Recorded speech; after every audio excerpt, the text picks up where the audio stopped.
Joining us now exclusively from Tucson this morning is Jared Loughner's former girlfriend, Kelsey Hawkes. Kelsey, good morning. Good morning. Give us an idea. When you and Jared dated, and this was a few years ago, what was he like at that point? It seems everybody paints a very different picture from the Jared Loughner who's emerging right now in the media. Yeah, 6 years ago we dated, and back then he was completely different of a person. Very caring, very sweet, a gentle, kind, a little bit quiet, but altogether a pretty great guy. You also spent some time with his family. Give us an idea, what was his home life like? What are his parents like?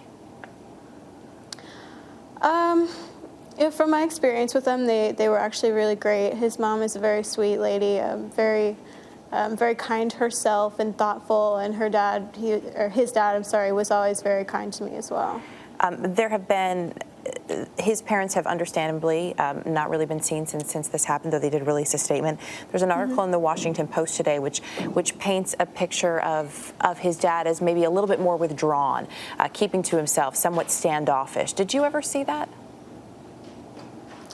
He may have been keeping to himself, but he had hobbies at home that he worked on.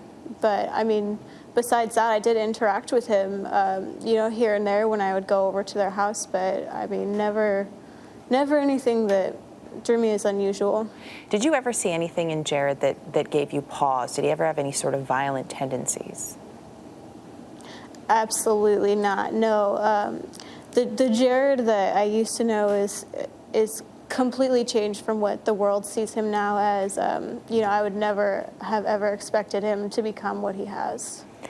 You ended the relationship. You just kind of wanted to be single, understandable when you're in high school. And then you didn't have much interaction with him afterwards, but you did hear bits and pieces about him from friends over the last few years. What did you hear? I don't know if I can say exactly things that I've heard, but just from recalling in general, it was never any good news. I seem to get the impression that he was becoming a little more isolated.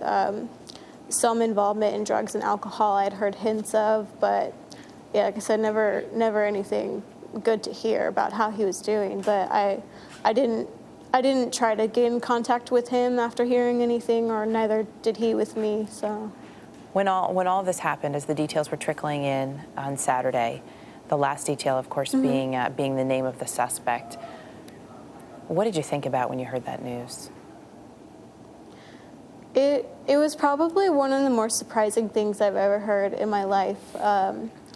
I'd been at work that day, and I'd heard pieces of characteristic things about this person who had done all of this, and then finally when I had been given the name of who it was, everything just fell together, and I couldn't believe it, and it was very emotional. I was very upset that, the person that I used to know could become so changed and turn into something else, somebody I knew 6 years ago and haven't spoken to in 5 years. I can only imagine what's been going on with him.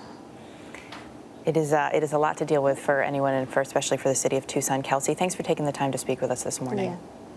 Yeah. You're welcome. Thank you.